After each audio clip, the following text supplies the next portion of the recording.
जॾहिं मुस्तफ़ा करीम सल्लल्लाहु अलैहि वसल्लम जो लख्ते जिगर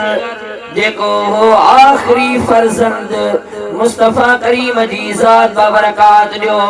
हज़रत सैयदना इब्राहीम रज़ियल्लाहु ताला अन्हु चो सुभान अल्लाह। मुस्तफ़ा करीम जा हकीकी फर्जंद हुआ त हज़रत हसनैन करीमैन मुस्तफ़ा जा बच्चा आहिनि, पर रसूलुल्लाह जी ज़ात बबरकात जा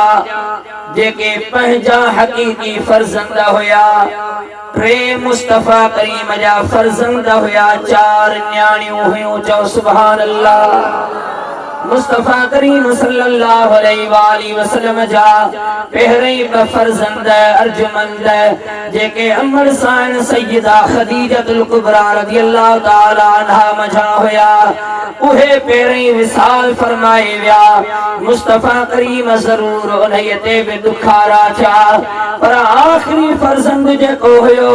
हज़रत सय्यदना इब्राहीम अलैहिस्सलातु वस्सलाम, उहो मुस्तफ़ा करीम सल्लल्लाहु अलैहि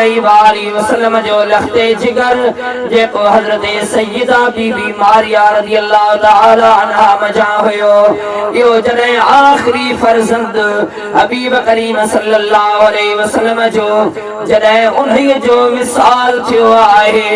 त दुश्मनन में अजीब अजीब ॻाल्हियूं हलण शुरू थियूं आहिनि। चवण लॻा हिक ॿिए खे जेके मुनाफ़िक माण्हू हुया या जेके दीन जा दुश्मन हुया, उन्हनि जो ख़्याल इहो हुयो त हर का ॻाल्हि किथे बि जेकॾहिं हलंदी आहे,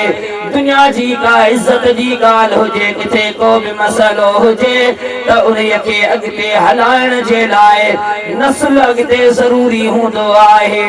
उन जे लाइ पुट हुजनि जेके पीउ जे उन्हीअ कम खे अॻिते हलाइनि। हबीब करीम सल्लल्लाहु अलैहि वसल्लम जो उहो आखिरी फर्जंद अर्जुमंद हज़रत इब्राहीम अलैहिस्सलाम जॾहिं उन जो विसाल थी वियो, मुनाफ़िक़न ॻाल्हियूं हलायूं आहिनि, ही दीन जो जेको मसइलो आहे बस या चंद ॾींहंनि जी ॻाल्हि आहे, या सभु कुझु ख़त्म थियण वारी आहे। इहो इहो खेल ख़त्म थो थिए, जेका दीन जी ॻाल्हि हली आहे सा अॻिते घणो कान हलंदी। जेको आखिरी फर्जंद मुस्तफ़ा जो हुयो उहो बि जहान छॾे हलियो वियो आहे। हाणे अॻिते केरु इन कम खे हलाईंदो? जॾहिं दुश्मननि इहे ॻाल्हियूं कयूं, मुस्तफ़ा करीम जी ज़ात ताईं ख़बर पहुती, ज़रूर हबीब करीम ॾुखारा थिया आहिनि, दिल मुबारक ते बार थी पियो आहे, पर इन्हीअ दिल जे बार खे रब करीम जी ज़ात बबरकात अहिड़ी त तसल्ली अता फरमाए करे ओहो बार हटाए छॾियो। रब करीम फरमायो त इन्ना अअतैनाकल कौसर, ऐ महबूब करीम असां तोखे एतिरो त घणो ख़ैर अता कयो आहे जंहिंजी का हद को हिसाब आहे कोन को।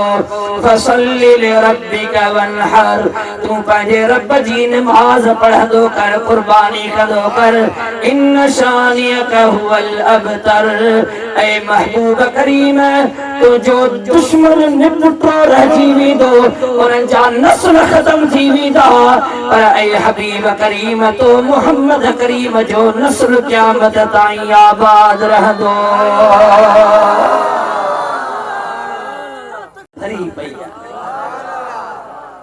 ये मोहम्मद करीम जी आला, चो सुभान अल्लाह। तफसीर दुर्रे मंसूर में रिवायत मौजूदा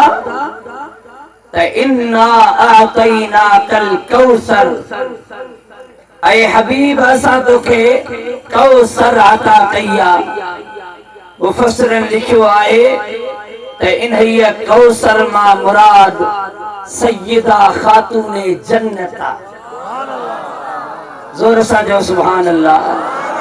ऐ महबूब गम न कर, परेशान न थी, असां तोखे सय्यदा खातून जन्नत जो अता कई आहे। इन्हीअ सय्यदा कायनात मां रब करीम तुंहिंजे नस्ल खे हलाईंदो। वह पूरी दुनिया जे लाए दस्तूर अलग औलाद नस्ल पीउ जो सॾबो आहे पीउ जे तरफ़ां हलंदो आहे पर जेका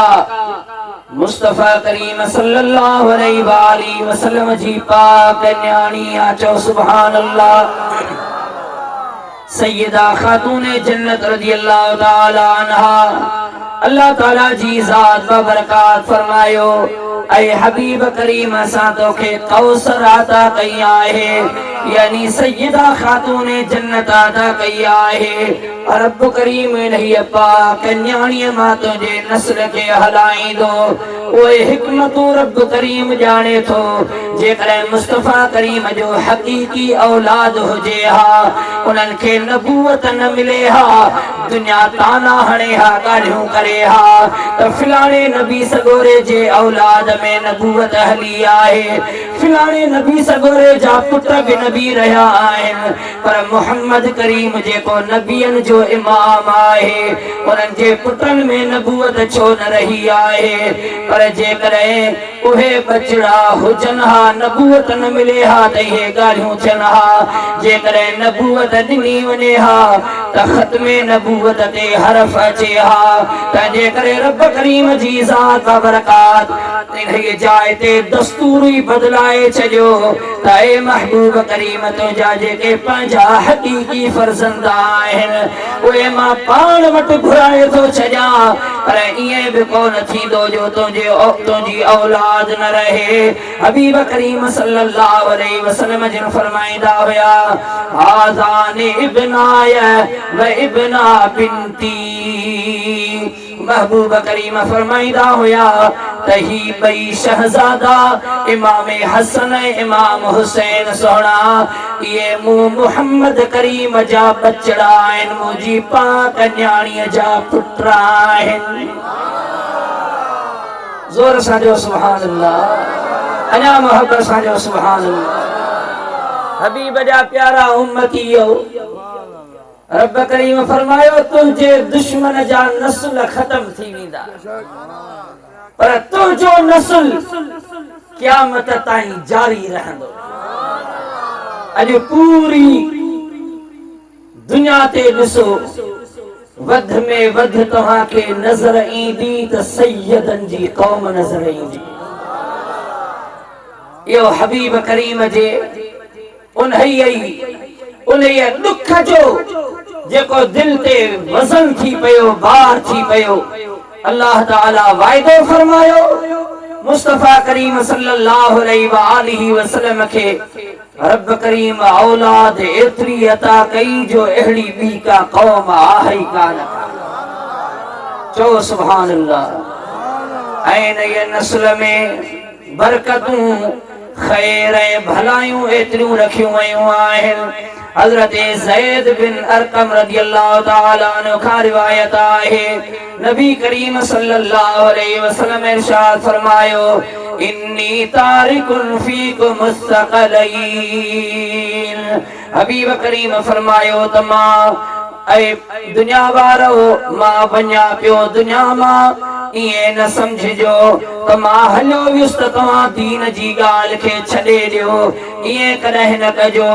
मुस्तफा करीम फरमायो मां तव्हां में ॿ ॻरियूं शयूं छॾे थो वञा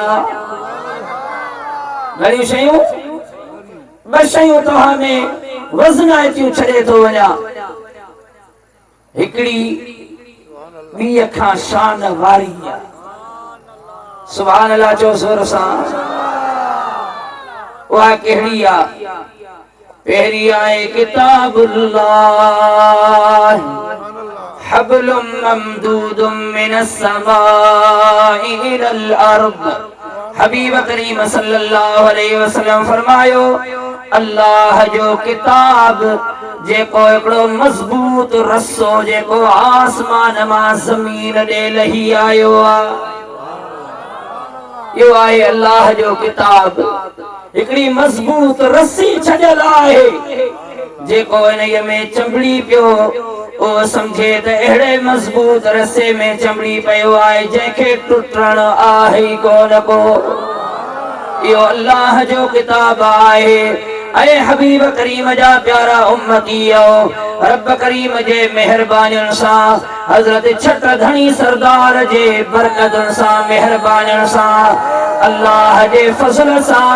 अज पूरी जमायत में जेकरे कुरान करीम जूं बरकतूं मौजूद आहिनि जामिया राशिदिया जे बरकतुनि सां उन जूं बिराचूं झर झंग में थरन भरन में कायम आहिनि। अज भी जेकरे किथे भी तव्हां ॾिसी वञो जेकरे तव्हां खे थरन में जिते पानी भी सवलो नजर कोन ईंदो पर उते ॾिसंदो त सवे हाफ़िज़ कुरान याद करे रहिया आहिनि। अल्लाहु अकबर या रसूल अल्लाह सल्लल्लाहु अलैहि वसल्लम हक चार यार